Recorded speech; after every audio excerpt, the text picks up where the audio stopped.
Shalom Bapak Ibu sekalian. Puji syukur pada Tuhan yang memperkenankan kita untuk ibadah minggu ini di tengah segala keterbatasan yang ada karena pandemi COVID-19.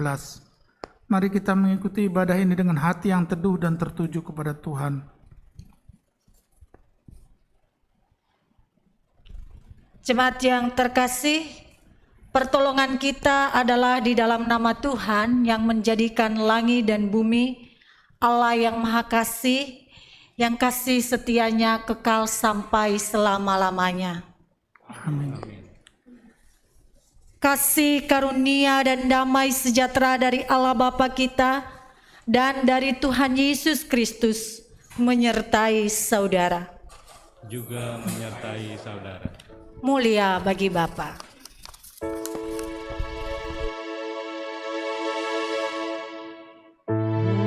Mulia bagi Bapa, bagi Anak serta Roh Kudus. Dari permulaannya, sekarang dan akan jadi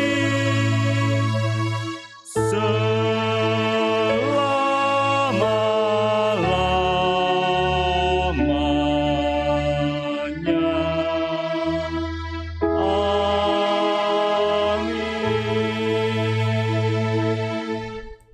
Jemaat dipersilakan duduk.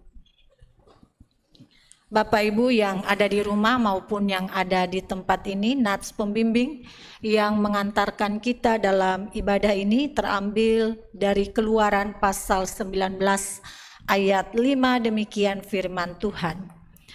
Jadi sekarang, jika kamu sungguh-sungguh mendengarkan firman-Ku dan berpegang pada perjanjian-Ku, maka kamu akan menjadi harta kesayangan-Ku sendiri dari antara segala bangsa, sebab Akulah yang empunya seluruh bumi.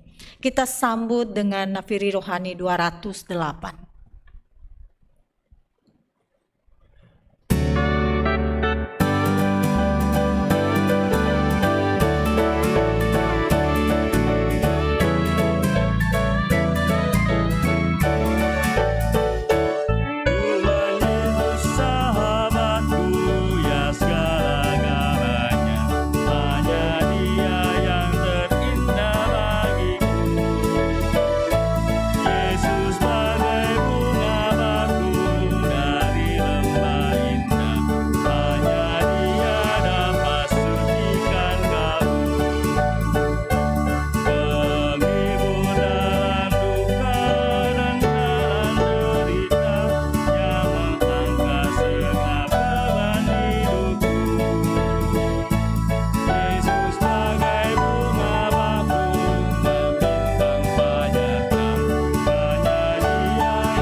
Jemaat yang terkasih, dengarkanlah hukum Tuhan bagi kita yang terambil dari Mazmur 104 ayat 1 sampai 3. Firman Tuhan tertulis demikian. Pujilah Tuhan, hai jiwaku, Tuhan Allahku, Engkau sangat besar. Engkau yang berpakaian keagungan dan semarak, yang berselimutkan terang seperti kain, yang membentangkan langit seperti tenda, yang mendirikan kamar-kamar lotengmu di air, yang menjadikan awan-awan sebagai kendaraanmu, yang bergerak di atas sayap angin. Jemaat yang terkasih, kita masuk di dalam pengakuan dosa. Mari merendahkan diri di hadapan Tuhan untuk mengakui segala kesalahan kita dan memohon pengampunan dari kita semua, dari Tuhan semata, dengan kesadaran bahwa tidak ada satu orang pun yang sempurna di antara kita. Karena itu saatnya berhadapan dengan Tuhan, mengaku dengan jujur.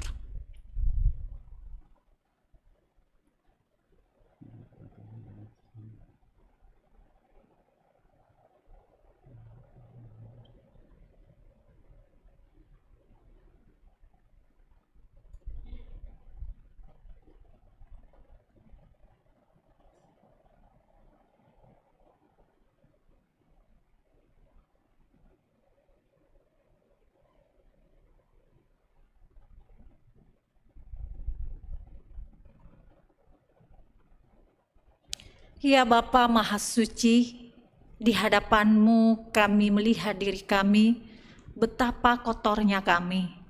Dalam segala hal yang baik yang ingin kami sampaikan, lakukan, dan persembahkan sekalipun, ada kalanya terselip di dalamnya kerentanan yang membuat kami tidak layak menghadap Tuhan. Dalam setiap tutur kata kami, dalam setiap pikiran kami, dalam perilaku kami, banyak yang tidak berkenan di hadapan-Mu Tuhan. Di saat kami mengaku bahwa kami mengasihi Tuhan, ada banyak pikiran yang menyetir sikap dan perilaku kami ke arah yang berseberangan dengan pengakuan kami. Di saat kami mengaku bahwa kami mencintai orang-orang yang Tuhan anugerahkan di samping kiri kanan kami, saat-saat itu juga kami sering melahirkan luka yang sulit untuk dipulihkan. Bapa, ampuni kami, perbaharui kami menjadi anak-anak-Mu yang terus mengalami kasih-Mu, anugerah-Mu, yang terus menghayati bagaimana penyelamatan Allah bagi setiap kami.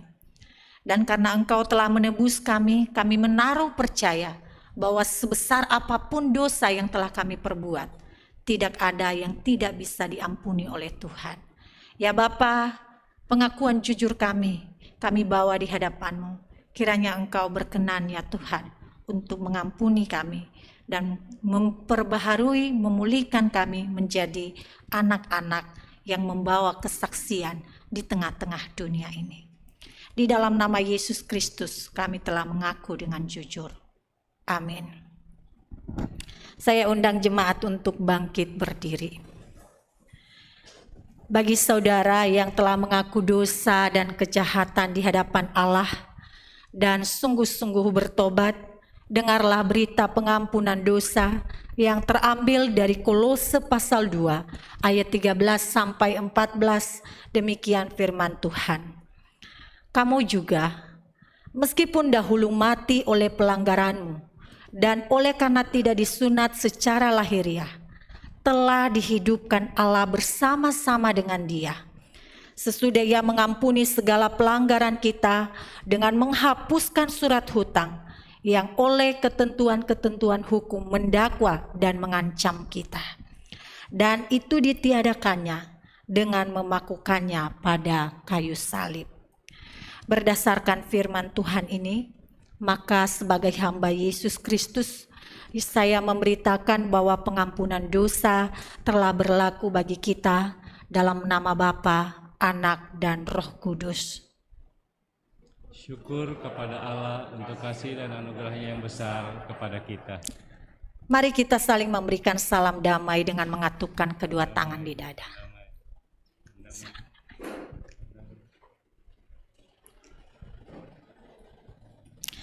Sebagai orang yang telah mendapatkan pengampunan dari Allah, telah diperbaharui dalam relasi-relasi kita antara Allah dan sesama, mari kita menyanyikan syukur nafiri rohani 172.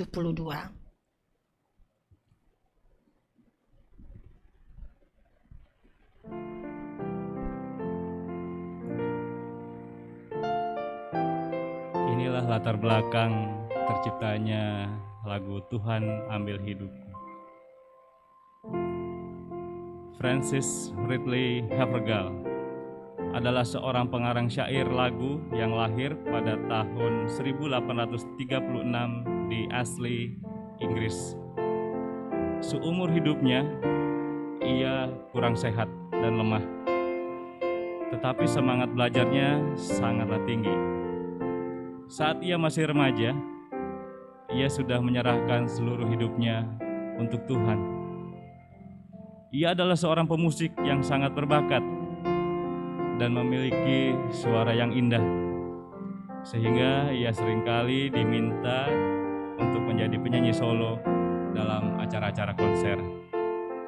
Sebenarnya, ia dapat memilih untuk hidup sebagai orang yang tersohor, tetapi ia lebih memilih pelayanan sebagai panggilan hidupnya. Saya mau hidup untuk Yesus, katanya. Lagu Tuhan Ambil Hidupku adalah ungkapan komitmennya untuk melayani Tuhan Yesus. Lagu Tuhan Ambil Hidupku ini ditulis pada tahun 1874. Dalam lagu tersebut ia menulis, pada suatu kali kami 10 orang pergi piknik bersama. Kami semuanya adalah orang-orang Kristen, tapi kami tidak mengerti apa arti bertobat, mengikut Kristus, dan bersaksi. Selama perjalanan saya berdoa terus dan Tuhan mendengar doa saya. Sebelum akhirnya kami kembali ke rumah kami masing-masing, kami berkumpul dan mengikrarkan, "Ya Tuhan, hidupku kuserahkan semuanya menjadi milik-Mu." Dan dengan kata-kata itu juga saya mengakhiri syair lagu ini. Pada saat ia berumur 42 tahun, Francis Ridley Havergal mendengar vonis dari dokter yang mengatakan bahwa kesehatannya memburuk cukup serius. Namun saat itu Havergal berkata, "Saya sangat bahagia menemui Tuhan." Francis Ridley Havergal meninggal dunia dan dimakamkan di Ashley pada tahun 1879. Demikian latar belakang terciptanya lagu Tuhan Ambil Hidupku ini. Mari kita nyanyikan kembali semangat pelayanan dan komitmen dari Francis Havergal agar kita juga dapat memperbarui komitmen dan semangat pelayanan kita masing-masing.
Jemaat dipersilakan duduk.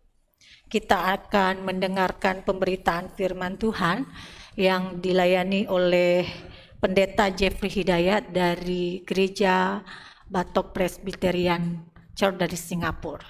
Dipersilakan. Mari kita berdoa sebelum kita membaca merenungkan firman Tuhan. Bapa di surga, pada pagi hari ini kami datang kembali kepada Tuhan. Kami bersyukur untuk ibadah yang sedang berlangsung. Kami berdoa setiap pujian yang kami nyanyikan, setiap ayat firman Tuhan yang kami dengarkan, setiap doa yang kami panjatkan, itu berkenan kepada Tuhan dan menolong kami untuk bisa menikmati Tuhan bersama dengan kami di dalam ibadah ini. Sebentar kami juga akan membaca merenungkan firman Tuhan, berkati supaya firman Tuhan juga menjadi sapaan dari Tuhan kepada kami, khususnya dalam menghadapi tantangan dan kesulitan dalam kami menjalani kehidupan. Berkati baik hamba-Mu yang menyampaikan firman Tuhan, dan kami semua yang mendengarkan, mohon Roh Kudus bekerja di tengah kami dalam pemberitaan firman Tuhan. Dalam nama Tuhan Yesus Kristus kami berdoa, menyerahkan, amin. Pagi hari ini tema kita adalah terpujilah Tuhan yang memberi dan yang mengambil. Teks diambil dari Ayub pasal 1 ayat 13 sampai dengan 22. Ya, saya akan bacakan pada kesempatan ini dari Ayub pasal pertama ayat 20 sampai 22 saja.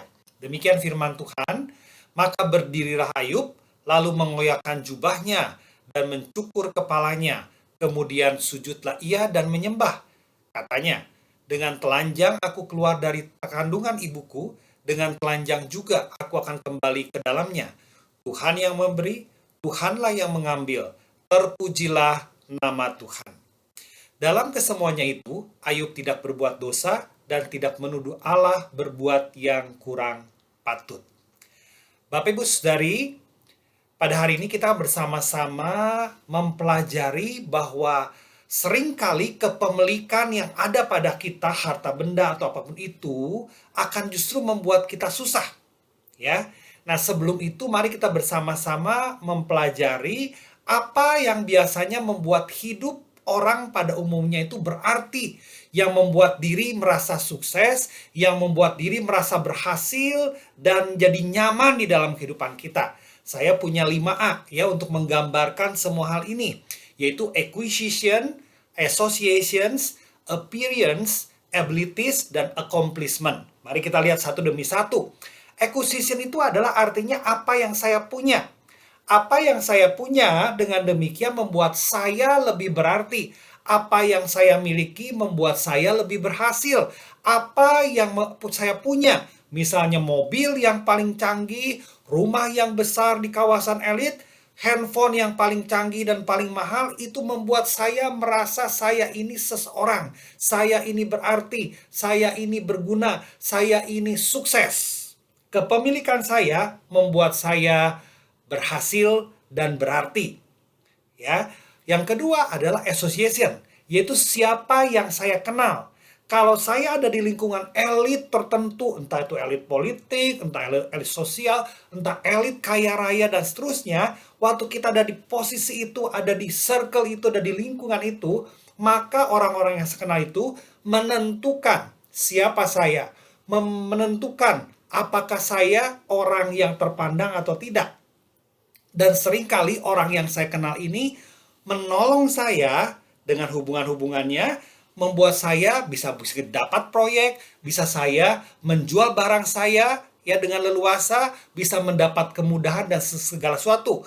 Itu berarti siapa yang saya kenal bisa menentukan keberhasilan saya. Menjadi penting untuk saya meniti karir, menjadi penting untuk saya bertambah kaya dan seterusnya.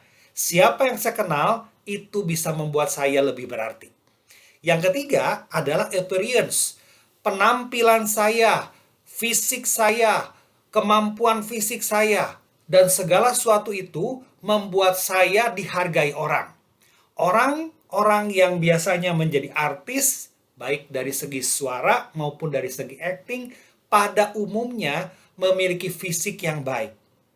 atau setidaknya mencoba menata diri pakai baju yang trendy, pakai make up yang bagus, kemudian bodybuilding begitu ya di gym supaya gagah, supaya tegap dan seterusnya. Semua ini membuat saya berarti. Semua ini membuat saya dipandang orang. Semua ini supaya saya bisa lebih punya kemampuan menginfluence orang, diterima orang dan seterusnya. Penampilan saya bisa menentukan.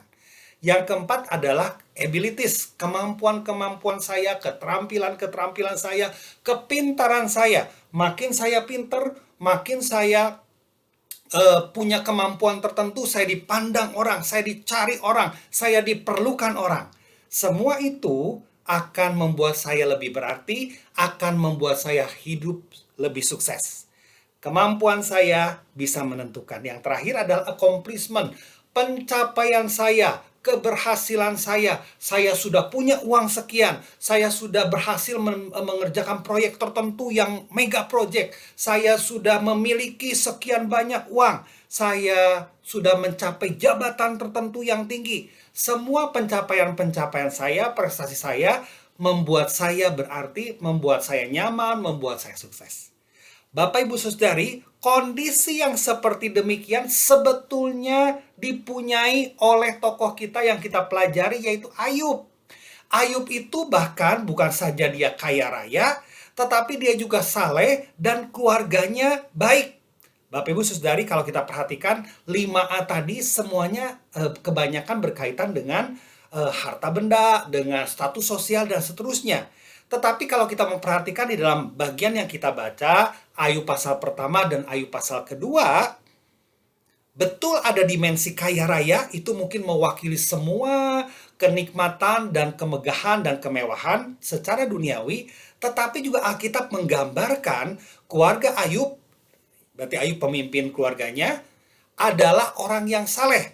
Di pasal pertama, ayat pertama sudah diperkenalkan. Saya bacakan kalimatnya. Ada seorang laki-laki di tanah Uz bernama Ayub. Orang itu saleh dan jujur. Ia takut akan Allah dan menjauhi kejahatan. Coba kita lihat Bapak Ibu Saudari, di ayat pertama saja di dalam kitab Ayub ini sudah diperkenalkan Ayub ini saleh, takut akan Tuhan. Bukan saja oleh penulis, tetapi juga dibandingkan dengan komentar di ayat ke-8, ini adalah komentar Allah sendiri. Allah mengatakan hal yang sama, Ayub adalah orang yang saleh, jujur, dan takut akan Allah, dan menjauhi kejahatan. Jadi kita lihat, bukan saja 5A itu ada kepada Ayub, tetapi dia juga adalah orang yang takut akan Tuhan, dia orang rohani, dia adalah orang yang saleh. Nah, baru di ayat ketiga, Ayub digambarkan orang yang kaya. Disebutkan dia memiliki 7.000 ekor kambing domba, 3.000 ekor unta, 500 pasang lembu, 500 keledai betina, dan budak-budak, dan jumlah yang sangat besar. Perhatikan kalimat berikut, sehingga orang itu adalah orang yang terkaya dari semua orang di sebelah timur.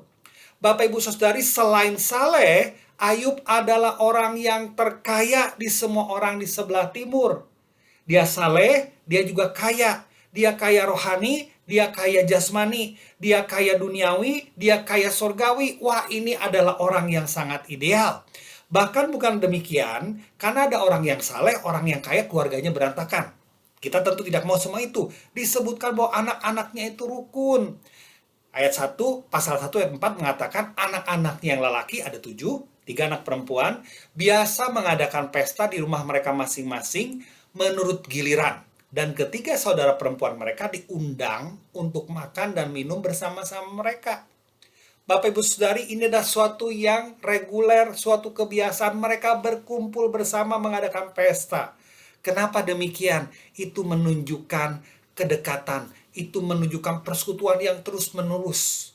Saya kalau jadi Ayub akan sangat bangga, anak-anak saya akur, anak-anak saya rukun, anak-anak saya harmonis.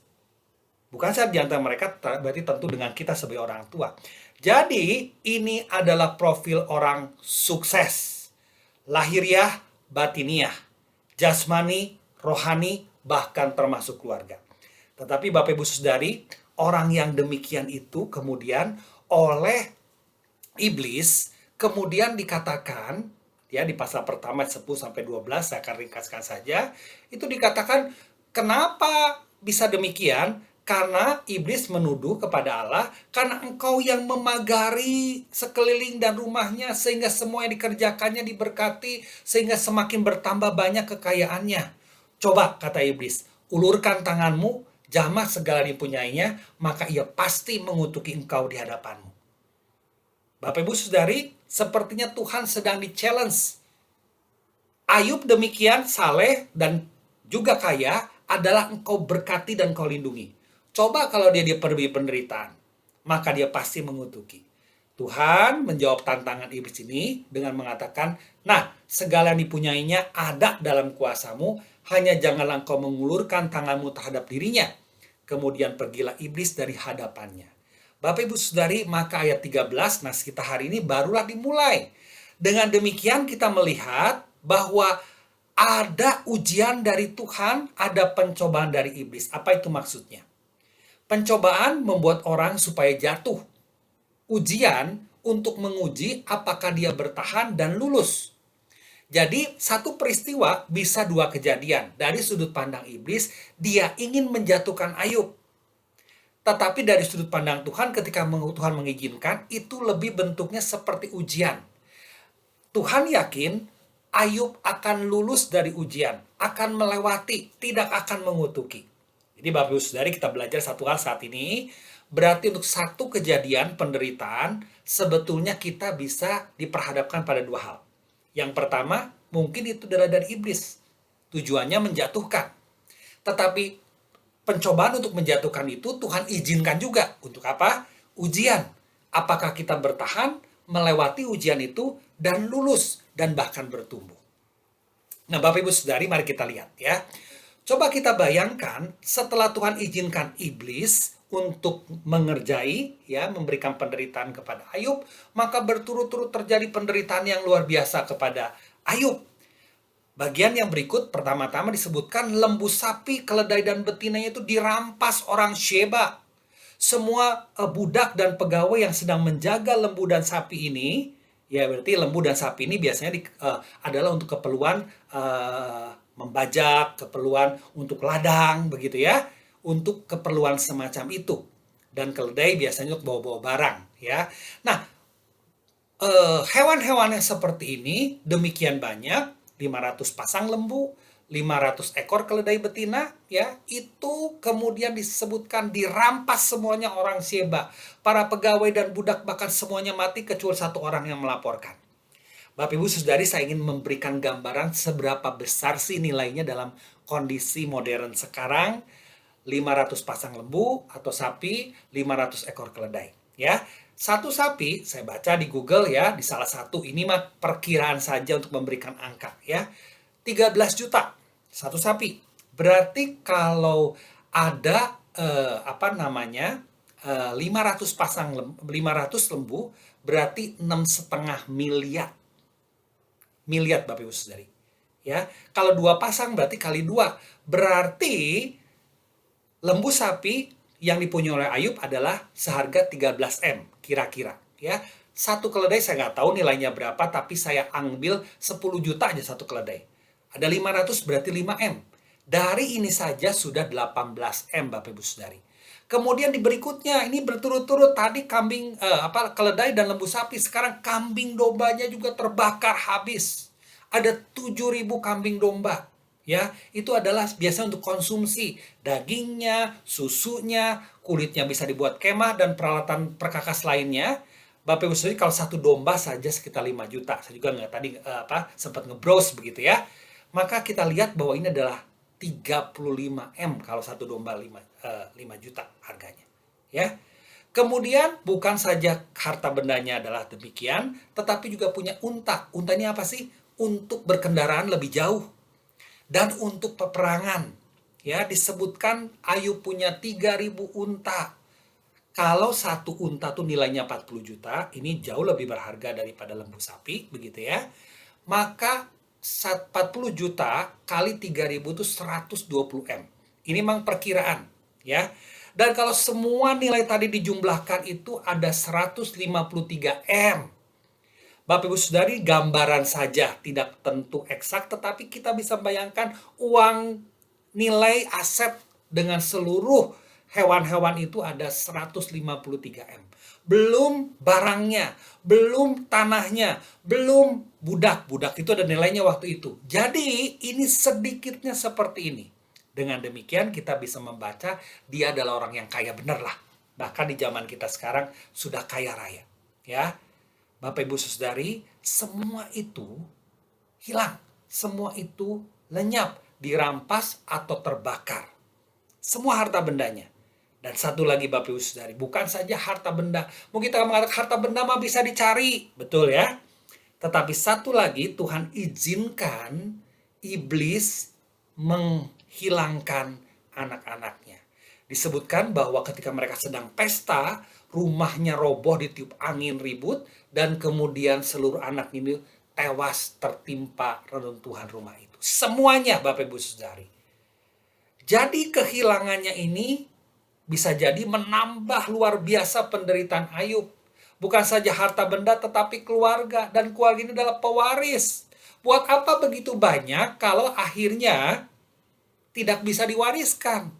Lenyap begitu saja. Tidak berarti apa-apa. Jadi kita bisa bayangkan betapa menderita Ayub ini. Bapak Ibu Saudari, coba kita lihat Ayub sekarang ya. Dari semua keterhilangan itu, apa respon Ayub? Di dalam ayat ke-20, yang tadi sudah kita baca, disebutkan maka berdirilah Ayub setelah mendengar semua kemalangan yang menimpanya. Dia koyak-koyakan jubahnya, tanda sedih luar biasa, tanda betapa menderita dia dari segi psikologis, kejiwaan. Ya, kemudian dia mencukur kepalanya, menandakan bahwa dia benar-benar sudah merasakan kehancuran dari segi kehidupan. Dia sedih. Tetapi lihat, setelah dia menunjukkan kesedihannya dengan mengoyakkan jubah, mencukur kepala dan menunjukkan kesedihannya, tetapi kemudian dia bersujud, ia menyembah, dia menundukkan diri kepada Allah di dalam sikap beribadah. Karena disebutkan sujudlah ia dan menyembah. Bapak Ibu Saudari, di dalam keterhilangannya, di dalam kesedihannya, dia tetap datang kepada Tuhan, dia tetap berdoa, dia tetap beribadah, dia menundukkan diri kepada Tuhan dalam sikap ibadah, dia menyembah Tuhan. Dan dia berkata, dengan telanjang aku keluar dari kandungan ibuku, dengan telanjang juga aku akan kembali ke dalamnya. Tuhan yang memberi, Tuhan yang mengambil. Terpujilah nama Tuhan. Bapak Ibu Saudari, kalimat yang agung, kalimat yang luar biasa, kalimat yang penuh dengan penyembahan, yang menunjukkan bahwa segala sesuatu ini dari Tuhan. Ayub mengerti, dan kalau Tuhan yang memberi, Tuhan yang mengambil, dia akan tetap memuji Tuhan. Bapak Ibu Saudari, seringkali kalau kita dapat sesuatu, kita bersyukur. Tetapi seringkali waktu kita kehilangan sesuatu, kita akan tanya sama Tuhan, bahkan mungkin kita akan menjauh dari Tuhan. Tidak demikian dengan Ayub. Dia mengatakan, Tuhan yang memberi, Tuhan yang mengambil, terpujilah nama Tuhan. Kemudian penulis kitab Ayub ini mengatakan, dalam kesemuanya itu, Ayub tidak berdosa dan tidak menuduh Allah berbuat yang kurang patut. Luar biasa ya Bapak Ibu Saudari. Ini kisah Ayub. Apa yang kita bisa pelajari dari semua kisah Ayub ini? Yang pertama, Bapak Ibu Saudari, ini adalah pelajaran rohani buat kita, juga aplikasi dan sekaligus perenungan buat kita semua. Pertama, kita belajar dalam satu peristiwa penderitaan itu bisa adalah pencobaan dari iblis untuk membuat kita jatuh. Tetapi di saat bersamaan mungkin saja Tuhan izinkan untuk menguji kita. Apakah kalau yang saya punya tadi ya, acquisition, appearance, association, begitu ya, accomplishment tadi itu ya, kalau diambil, engkau tidak punya apa-apa lagi seperti Ayub, apa sikapmu? Bisa Tuhan menguji seperti itu, ya. Kebangkrutan yang kita alami, kekurangan uang yang kita alami, kesehatan yang menurun dalam kondisi kita, bisa membuat kita jatuh, tetapi pada saat bersamaan kalau kita melewatinya, kita tetap di dalam Tuhan, kita berarti sedang lulus ujian. Bapak Ibu Saudari, saya memberikan ilustrasi demikian, ya. Bapak Ibu Saudari tahu nggak bahwa pohon kelapa itu tingginya bisa belasan meter, ya? Belasan meter, dan kemudian tentu yang namanya kelapa itu kalau mau dijadikan santan, kelapa yang bagus itu adalah kelapa yang matang. Dan kalau bisa tuh berarti matang di pohon. Bagaimana bisa tahu matang di pohon? Kalau dijatuh. Ya, berarti sudah cukup berat, cukup berisi, cukup padat, kemudian diterpa angin, dan segala sesuatu, akhirnya dia jatuh. Itu dalam menandai kelapa itu adalah kelapa yang tua dan ranum dan matang, begitu ya. Nah, kalau kita bayangkan belasan meter jatuh, kalau itu kita bayangkan sebagai manusia, ya sebagai kita, jatuh sakit nggak? Sakit. Tetapi itu diperlukan, ya, proses menua, proses kematangan dan kemudian jatuh itu untuk nanti dapat santan yang kental, yang gurih itu. Setelah jatuh, apa yang dilakukan? Sabutnya dibuka, Bapak Ibu Saudari, dicabut-cabut, ya, dibersihkan, dikerok-kerok kalau saya memperhatikan cara mereka membersihkan. Kemudian setelah dapat batok kelapa, apa yang terjadi? Kemudian dipecahkan. Setelah dipecahkan, kemudian biasanya kebagi dua, apa yang terjadi? Kemudian dikerok-kerok, begitu ya. Dipotong-potong. Dan kemudian apa yang terjadi? Kemudian digrinding. Saya kalau dulu ya, saya suka ke pasar bantuin mami beli hal tertentu, begitu ya. Saya suka lihat di pasar itu ada alat untuk menggrinding, begitu ya, untuk menghaluskan, ya, kelapa itu. Digiles begitu dengan cepat dan tajam, sepertinya terluka. Tetapi itu diperlukan sampai kita dapat kelapa yang siap untuk diperas. Bapak Ibu saya perhatikan dari jatuh, dibeset-beset, begitu, dipukul-pukul, dipecah-pecah, dipotong-potong, dihaluskan, dan sekarang diperas-peras sampai akhirnya itu jadi santan. Baru kemudian santan yang kental yang pertama kali itu untuk masak. Murni, gurih, baik. Saya rasa ujian dari Tuhan itu seperti itu ya. Mungkin kadang-kadang kita merasa Tuhan kau bertubi-tubi. Tuhan kau berturut-turut. Tetapi sebenarnya itu adalah proses. Supaya nanti kita bisa dari kelapa di atas pohon menjadi santan yang siap untuk menjadi masakan yang lezat. Itu adalah ujian dari Tuhan. Bapak Ibu Saudari, Ayub memperlihatkan proses yang sama. Dia dari kaya kemudian jatuh. Supaya apa? Menguji imannya. Dan Bapak Ibu Saudari, kita melihat bagi Ayub sekarang pelajaran yang kedua. Ayub tidak melihat kepemilikan dalam dunia ini begitu berharga. Dia mengatakan dengan telanjang aku datang ke dalam dunia, dengan telanjang pula nanti aku akan pergi dari dunia. Dia tidak melihat dan dia tidak melekatkan diri kepada apapun dalam dunia. Dia tidak mengutuki Tuhan ketika Tuhan izinkan itu diambil oleh iblis dengan cara-cara yang tadi sudah saya sebutkan. Tetapi dia rela. Dia tetap melihat, nggak apa-apa semua itu, yang penting aku punya Tuhan. Nggak apa-apa semuanya hilang, termasuk anak-anaknya. Mungkin buat kita juga paling berharga. Tetapi itu tidak mengubah imannya dan ketaatannya kepada Tuhan. Dia tetap mengatakan, terpujilah Tuhan. Bapak Ibu Saudari, iman yang luar biasa. Dan sikap penundukan diri kepada Tuhan, menerima itu kehendak Tuhan. Nggak apa-apa Tuhan ambil. Itu adalah sikap berserah dan menundukkan diri yang luar biasa. Termasuk mengambil semua yang dianggapnya baik. Dan termasuk di dalamnya ada nilai percaya. Walaupun semua hilang, walaupun semua lenyap, masa depan Tuhan akan pimpin. Bapak Ibu Saudari, bagaimana dengan kita? Kondisi COVID seperti ini, ada usaha-usaha, ada perusahaan-perusahaan yang menurun. Mungkin Bapak Ibu Saudari di antara kita ada yang sudah tidak bekerja berapa waktu. Ada yang income-nya demikian menurun. Ada yang tidak bekerja lagi. Ada yang kesulitan ini itu. Yang belajar juga kesulitan, kalau belajarnya terus online seperti belajar apa kita bisa. Ada banyak kesulitan dan tantangan. Tetapi kita tahu sekarang dari peristiwa Ayub, itu bisa menguji kita. Apakah kita lulus? Dan waktu kita diuji semacam itu, yang terpenting adalah tetap bergantung kepada Tuhan, tetap punya sikap memuji Tuhan, tetap mengatakan, Tuhan, kalau Tuhan izinkan, aku tetap mau memuji Tuhan. Imanku tidak akan lepas dari Tuhan. Kerelaan dan ketaatan tetap untuk Tuhan. Sekalipun semuanya Tuhan ambil, aku tetap menundukkan diri. Aku tetap menyerahkan diri. Aku tetap mempercayakan masa depanku kepada Tuhan. Sikap demikian yang sebetulnya ini digambarkan oleh penulis dan oleh Tuhan melalui kisah dari Ayub. Semoga ini menguatkan kita dalam menghadapi berbagai tantangan di dalam kehidupan yang mungkin kita alami sekarang ini. Amin. Mari kita berdoa. Bapa di surga, saat ini kami bersama-sama datang di hadapan Tuhan mau bersyukur.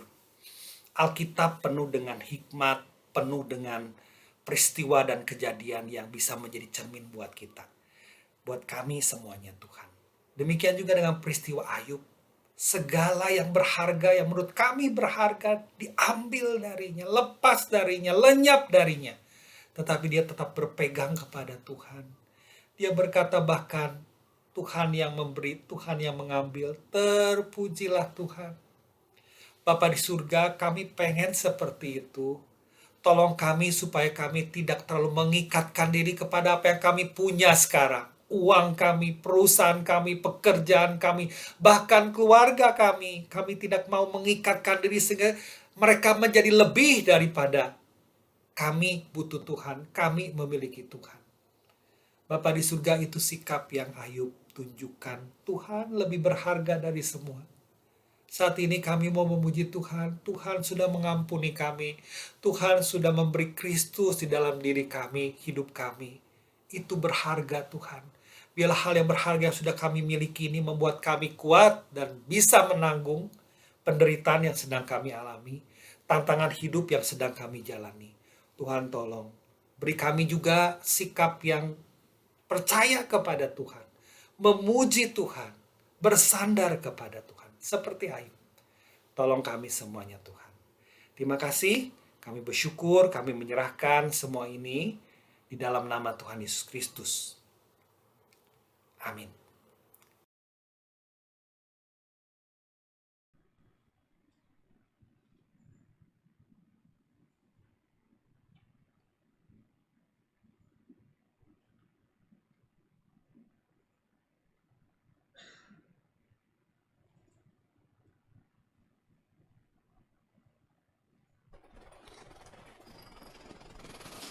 Jemaat diundang untuk bangkit berdiri. Umat kekasih Kristus bersama dengan gereja dari segala abad dan tempat, marilah kita mengikrarkan iman percaya kita sesuai dengan pengakuan iman rasuli.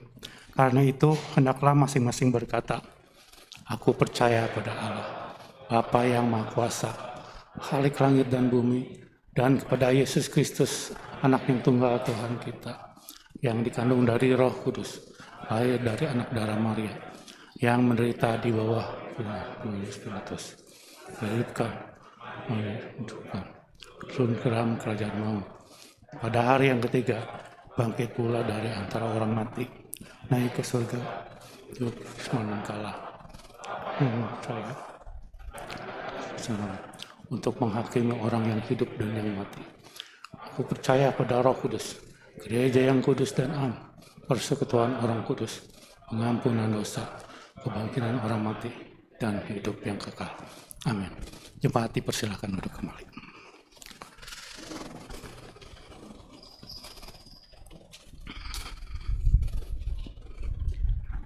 Saudara-saudara yang terkasih dalam Tuhan Yesus Kristus, kita akan melakukan sakramen baptisan kudus anak pada saat ini. Dan sebelumnya kita mendengarkan titah Tuhan tentang baptisan anak. Walaupun anak-anak kita masih belum mengerti akan arti baptisan kudus, tetapi janganlah lalai dalam hal membaptiskan mereka. Sebab Allah telah memanggil mereka ke dalam perjanjian anugerah-Nya. Tuhan Allah telah berfirman kepada Abraham, bapa segala orang beriman, dan begitupun kepada kita dan anak-anak kita. Aku akan mengadakan perjanjian antara aku dengan engkau serta keturunanmu turun-temurun menjadi perjanjian yang kekal, supaya aku menjadi Allahmu dan Allah keturunanmu. Kejadian pasal 17 ayat 7. Lebih lanjut saudara-saudari, mengenai perjanjian itu dikatakan dalam Kisah Para Rasul pasal 2 ayat 39 berkata, sebab bagi kamulah janji itu dan bagi anak-anakmu dan bagi orang yang masih jauh, yaitu sebanyak yang akan dipanggil oleh Tuhan Allah kita. Demikian juga Tuhan Yesus Kristus menerima, memeluk dan memberkati anak-anak. Markus pasal 10 ayat 13. Jadi saudara yang terkasih dalam Yesus Kristus, saudara-saudara telah mendengar bahwa baptisan kudus bagi anak-anak adalah titah Tuhan selaku tanda dan materai perjanjiannya dengan kita dan anak-anak kita. Sebab itu haruslah kita melakukan baptisan untuk maksud itu dan jangan oleh karena kebiasaan dan percaya yang sia-sia. Dalam rangka ini juga perlu diberitakan kewajiban ayah dan ibu dan juga wali dari anak-anak yang dibaptis. Selaku orang tua atau wali diwajibkan mengajar dan mendidik anak-anak saudara untuk percaya dan takut akan Tuhan hingga dewasa. Hal ini sebagaimana yang dikatakan dalam Efesus pasal 6 ayat 4b yang berbunyi, didiklah mereka di dalam ajaran dan nasihat Tuhan. Kemudian setelah mereka berusia 15 tahun, haruslah mengikuti pelajaran-pelajaran dan menerima CD. Saya undang Bapak Ibu dan anak-anak untuk bangkit berdiri. Untuk melakukan sakramen ini hanya untuk yang dibaptis. Untuk melakukan sakramen ini ada beberapa pertanyaan yang ditujukan kepada orang tua atau wali. Pertanyaan-pertanyaan itu adalah, apakah saudara-saudara percaya bahwa berdasarkan atas janji Allah, maka anak-anak saudara diterima dalam perjanjian anugerahnya dan oleh karena itu harus dibaptiskan? Yang kedua, apakah saudara-saudara berjanji hendak mengajar dan mendidik mereka dalam iman kepada Yesus Kristus dan dalam ketaatan kepadanya sesuai dengan firman Tuhan? Atas pertanyaan ini, apakah jawab dari orang tua Ruben Rifano dan Abigail Micha Natali?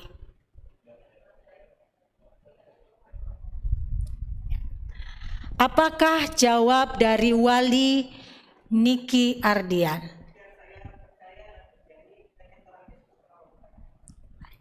Kita akan berdoa untuk sakramen baptisan anak ini.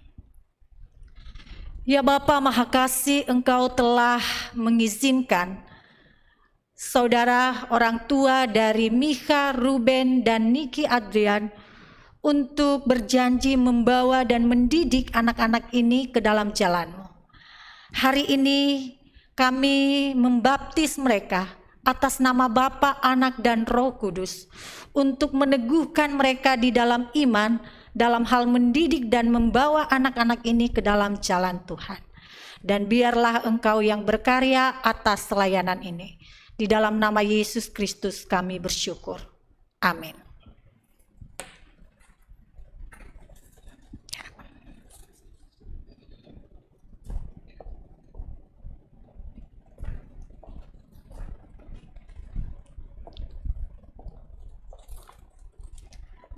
Saya memanggil Abigail Micha Natali, Ruben Rifano,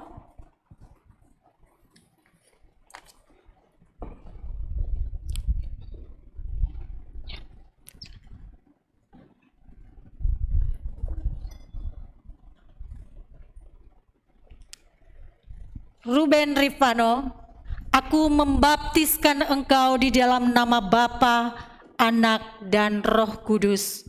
Amin.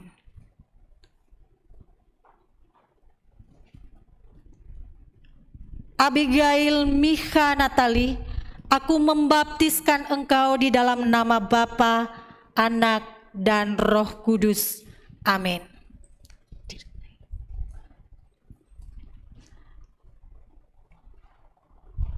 Niki Ardian bersama Wali.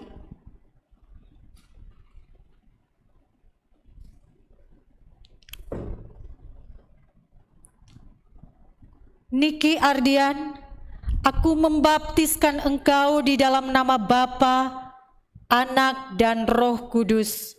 Amin. Ya, kita mengucapkan doa syukur yang dilakukan oleh penatua.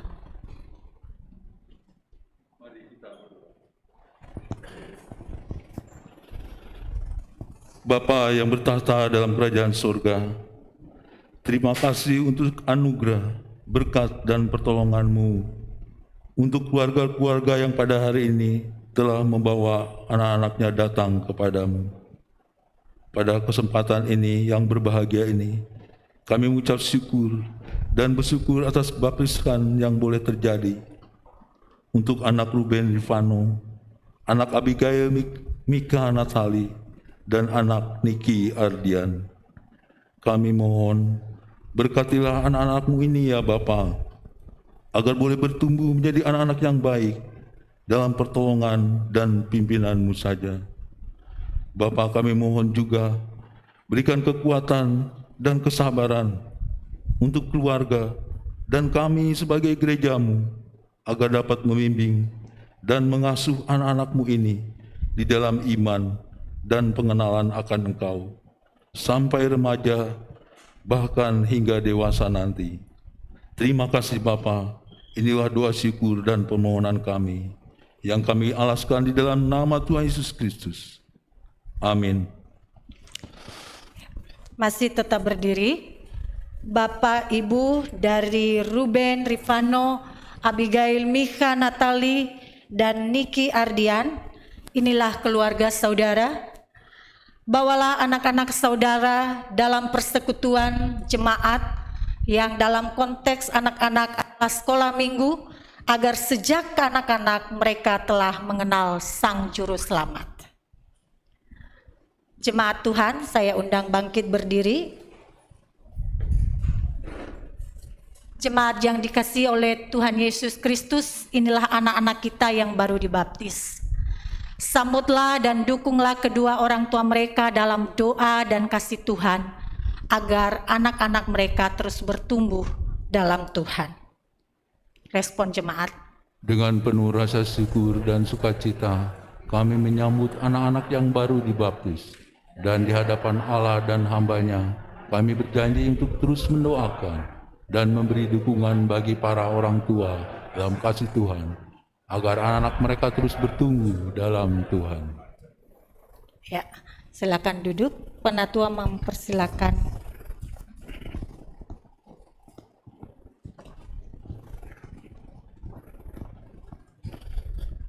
Untuk Ruben Rifano, dan ini untuk Abigail Natali.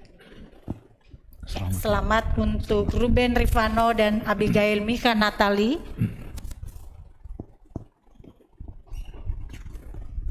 Dan selamat untuk Ananda Niki Ardian. Selamat ya Umar.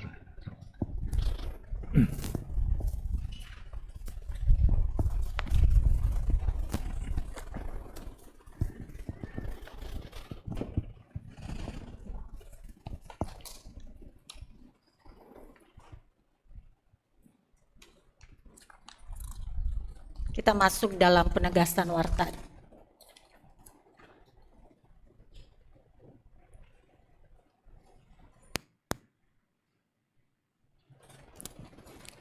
Bapak Ibu sekalian, demi menunjang pelayanan kita, ada beberapa penegasan warta yang perlu disampaikan dan dapat disimak melalui tayangan layar berikut ini.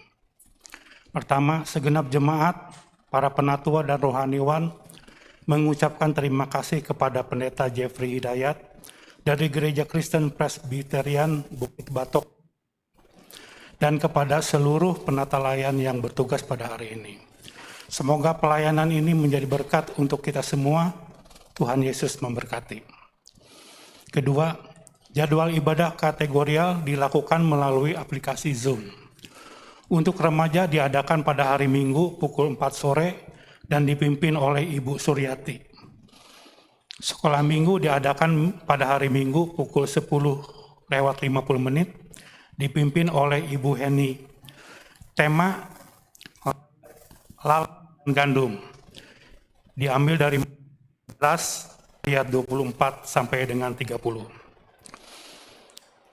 Praremaja diadakan Minggu pada pukul 10.50 dan dipimpin oleh Ibu Dina. Temanya sama dengan tema sekolah Minggu, yaitu lalang dan gandum, diambil dari Matius 13 ayat 24 sampai 30. Persekutuan wanita diadakan pada hari Sabtu pertama setiap bulannya. Katekisasi diadakan setiap hari Sabtu pukul 10 WIB. Yang ketiga, berita duka. Segenap majelis Pendeta Sedih Hati Gea dan Jemaat Gereja Kristus Kartini Bogor mengucapkan berduka cita atas wafatnya Ibu Grace Sukardi, usia 96 tahun, pada hari Kamis 7 Oktober 2021. Semoga Tuhan memberikan penghiburan dan kekuatan kepada keluarga yang ditinggalkan. Keempat, perjamuan kudus tanggal 3 Oktober 2021 diikuti oleh 93 jemaat dengan rincian sebagai berikut. 59 jemaat mengikuti perjamuan kudus di Gereja Kristus Kartini. Anggur perjamuan kudus diantar ke rumah 20 jemaat. 14 jemaat datang ke Gereja Kristus Kartini mengambil roti dan anggur perjamuan kudus. Yang kelima, sehubungan kebijakan pemerintah terkait PPKM Kota Bogor yang sudah mulai menurun ke level 3 dan sudah mulai diizinkannya rumah ibadah untuk dibuka, maka Majelis Gereja Kristus Kartini memutuskan untuk memulai mengadakan ibadah secara on-site per tanggal 5 September 2021 di Gereja Kristus Kartini dengan jumlah yang terbatas dan dengan penerapan protokol kesehatan. Bagi jemaat yang tidak bisa hadir di tempat, dapat beribadah di rumah masing-masing dengan panduan ibadah melalui live streaming yang disiarkan langsung dari Gereja Kristus Kartini. 6. Persekutuan Alkitab pada hari Kamis tanggal 14 Oktober 2021 pukul 19.30. Temanya adalah berakar dalam Kristus dan dipimpin oleh Pendeta Stanley Cahyadi dari Nederland. 7. Ruang tolong menolong. Jemaat yang membutuhkan dukungan doa atau pergumulan lainnya dapat menghubungi Ibu Gea melalui telepon ataupun melalui WhatsApp. 8. Laporan persembahan Minggu tanggal 3 Oktober 2021. Total penerimaan persembahan persepuluhan adalah sebesar Rp9.762.000 dan persembahan syukur sebesar Rp1.266.000. Maka total keseluruhan penerimaan adalah sebesar Rp11.028.000. 9. Laporan penerimaan dan pengeluaran selama bulan Agustus 2021. Total penerimaan persembahan adalah sebesar Rp20.437.000. Total pengeluaran adalah sebesar Rp36.973.327. Terdapat defisit sebanyak Rp16.536.327. 10. Ibadah Minggu tanggal 17 Oktober 2021, temanya adalah Terpujilah Tuhan yang setia dan dilayani oleh Ibu Rahel Daulay dari STFT Jakarta. Demikian telah disampaikan penegasan warta minggu ini. Terima kasih.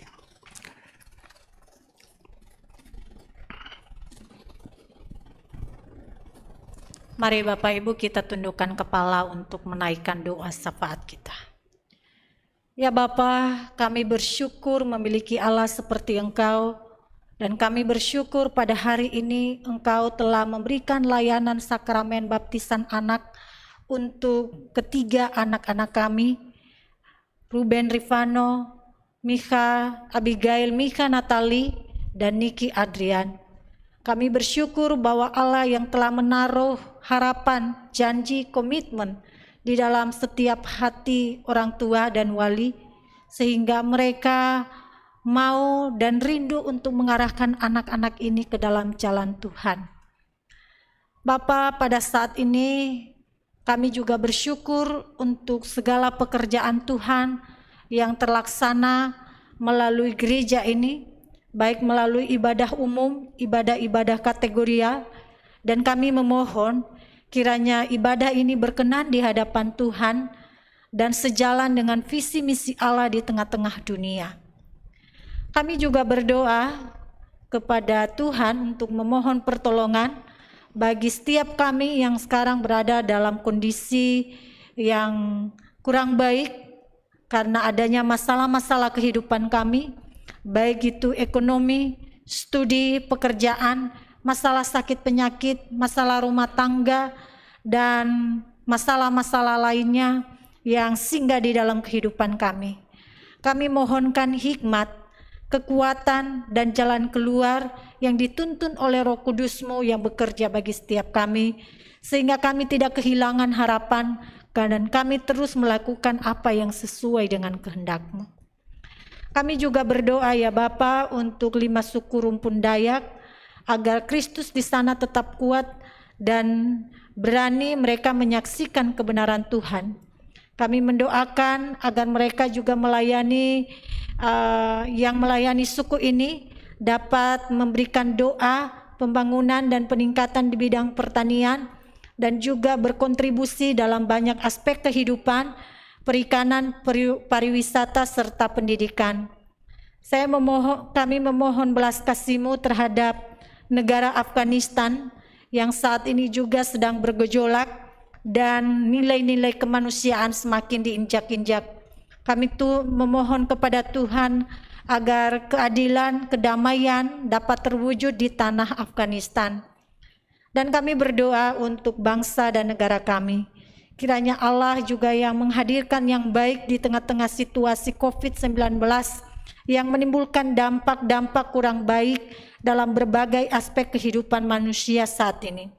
Karena itu berikan hikmat bagi para pemimpin kami, sehingga mereka juga bisa mengarahkan bangsa ini pada arah yang lebih baik, dan mereka juga mengeluarkan program-program yang berpihak pada keadilan, kemakmuran, dan kesetaraan antar anak bangsa.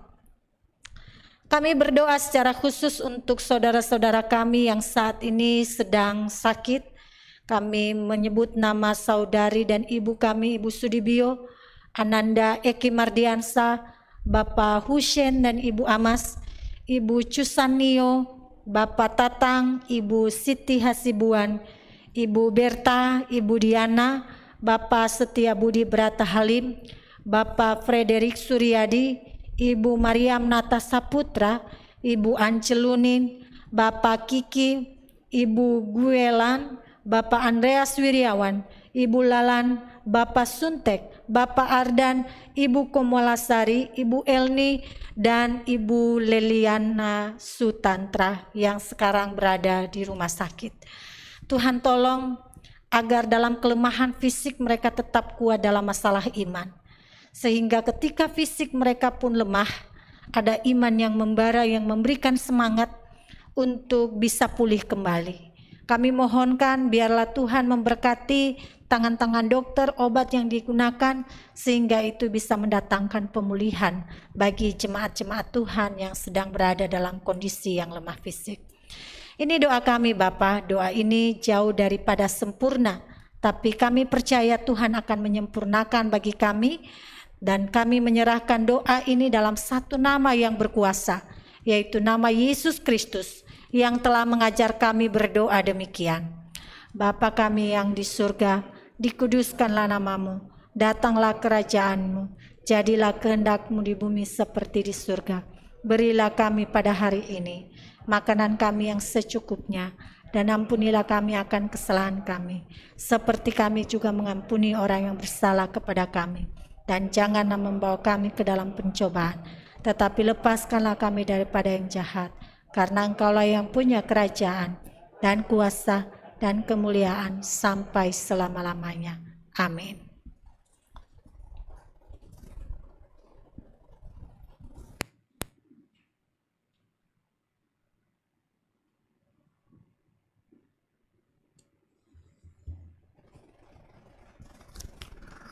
Jemaat yang terkasih, dengan penuh sukacita dan kerelaan, marilah kita memberikan persembahan syukur kepada Tuhan sebagai ungkapan rasa syukur kita atas segala berkat yang telah Tuhan nyatakan dalam kehidupan kita, walau di tengah situasi yang sulit saat ini.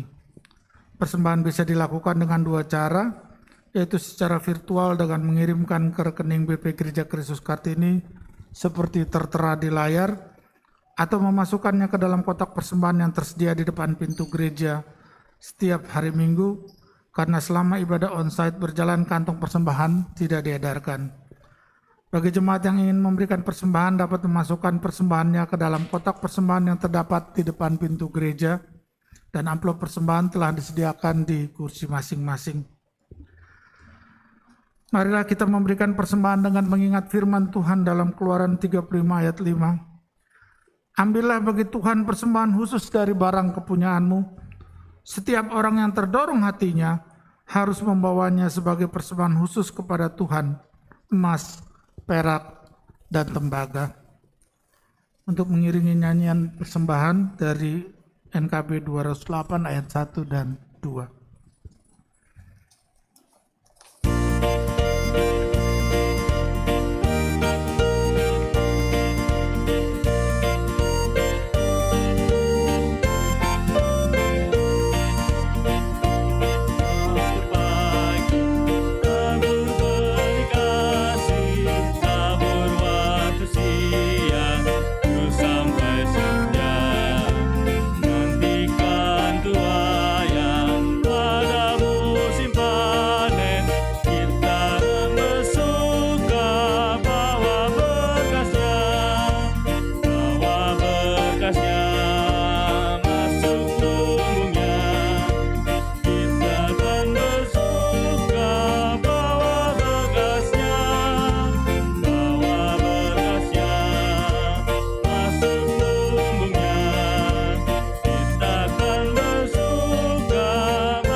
Masuk lumbungnya, kita akan bersuka, bawa berkasnya, masuk lumbungnya, kita akan bersuka, bawa berkasnya.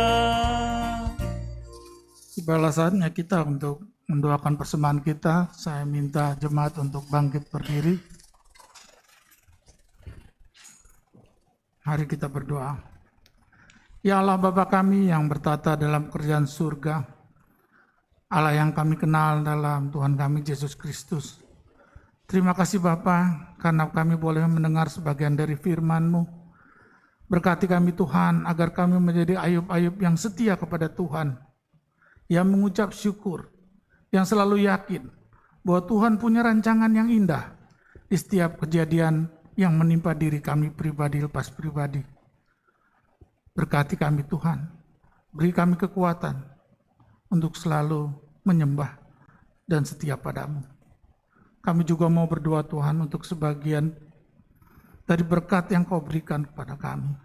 Berkati persembahan ini Tuhan. Berkati tangan-tangan yang merawat persembahan ini. Agar apa yang kami berikan ini bisa untuk membesarkan kerajaan Tuhan dan memuliakan nama Tuhan. Terima kasih Bapa.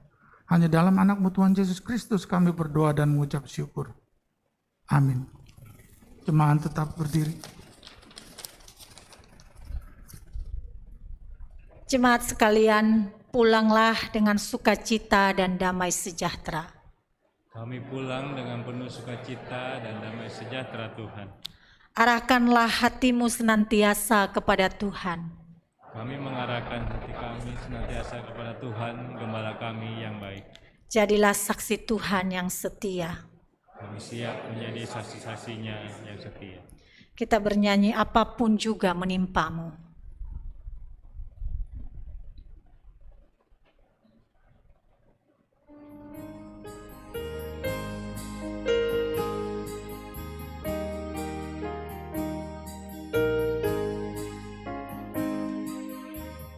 Apapun juga menimpamu, Tuhan menjagamu.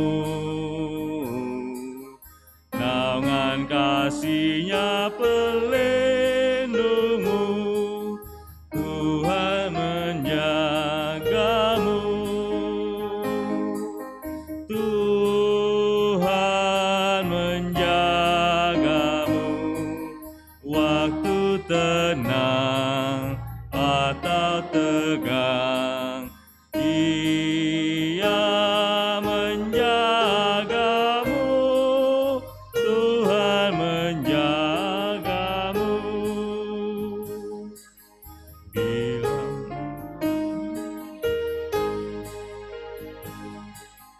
Bila menanggung beban berat, Tuhan menjagamu. Masa depanmu kelam pekat, Tuhan menjagamu.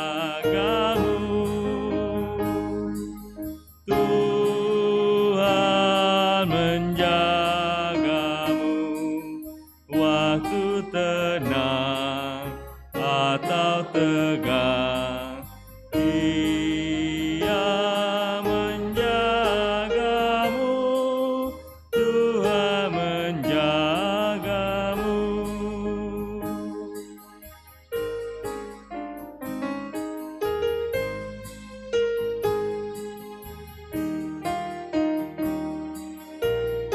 Ayat ketiga. Dipeliharanya hidupmu, Tuhan menjagamu. Dan didengarkannya doamu, Tuhan menjagamu. Tuhan menjagamu waktu tenang atau tegang, Ia menjagamu, Tuhan menjagamu. Jemaat sekalian, Tuhan akan menjaga engkau dan marilah kita terima berkat dari Tuhan. Kasih karunia Tuhan Yesus Kristus dan kasih Allah Bapa serta persekutuan dengan Roh Kudus menyertai kamu sekalian dari sekarang sampai selama-lamanya. Amin. Kepada Allah beri puji.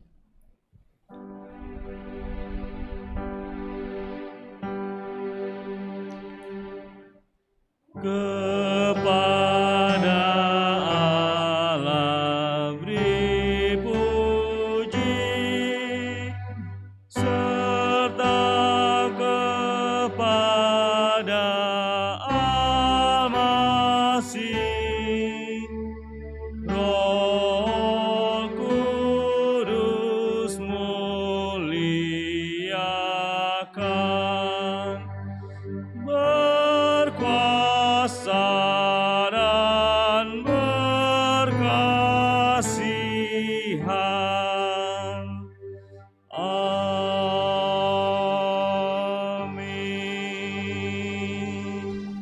Ibadah selesai, saat teduh.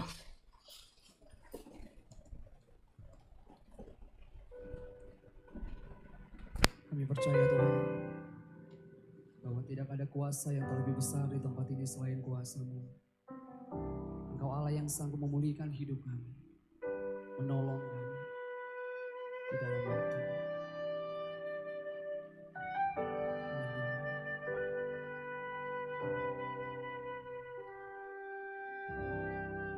Kuasa-Mu terlebih besar, Tuhanku terlebih besar. Tak pernah terlambat janji-Mu ya Tuhan, menolong hidupku.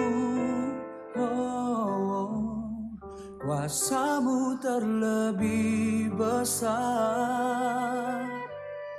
Tuhanku terlebih besar. Tak pernah terlambat janji-Mu ya Tuhan, pulihkan hidupku.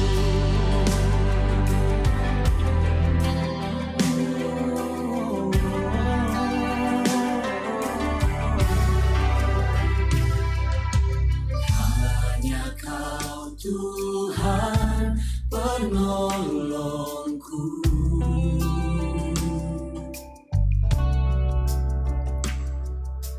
yang selalu setia bersamaku.